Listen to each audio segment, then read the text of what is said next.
একটা নদীর জল ছিল আর জলের মাঝে ঢেউ ছিল। ছোট্ট ছোট্ট ঢেউগুলো সব আছড়ে পড়ার সুর ছিল। লয় ছিল তার, তাল ছিল তার, হংস দলের পাল ছিল।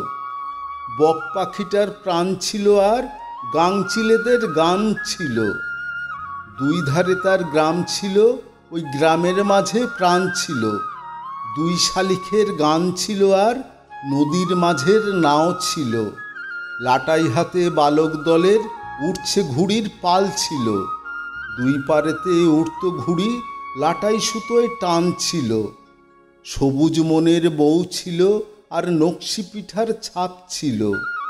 শীত বর্ষার গান ছিল আর গানের সাথে জান ছিল। চিকন চিকন নতুন ধানের ঢেঁকি ছাটা চাল ছিল। খেজুর রসের টুপ টুপ টুপ মিষ্টি পিঠার স্বাদ ছিল। তারপর হঠাৎ করে কালবৈশাখীর ঝড়ের মতো কাল এলো। জ্বলল আগুন, ছুটল মানুষ, হাজার হাজার প্রাণ গেল। পাক হায়েনা ঢুকলো গ্রামে, লণ্ডভণ্ড সব হলো। মরল মানুষ, সেই নদীটা রক্তে রক্তে লাল হলো।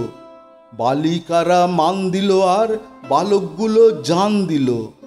কোলটা মায়ের খালি হলো আর স্বাধীনতার ডাক এলো। বালকগুলো লাটাই ফেলে রাইফেলটাতে হাত দিল। শান্ত ছেলের মুখ ফেটে তাই চির অম্লান গান এলো। জয় বাংলা, জয় বাংলা স্লোগান মুখর দিন ছিল। পাক সেনাদের ঘায়েল তরে বালকগুলো পণ নিল। পাক সেনারা ঘায়েল হলো, পাক সেনারা ঘায়েল হলো। বাকিগুলো সব পালালো, বালকগুলো প্রাণ দিল। আর গ্রামখানিটা প্রাণ পেল, গ্রামখানিটা প্রাণ পেল আর গানখানি বাংলার হলো। আমার সোনার বাংলা, আমি তোমায় ভালোবাসি। আমার সোনার বাংলা, আমি তোমায় ভালোবাসি।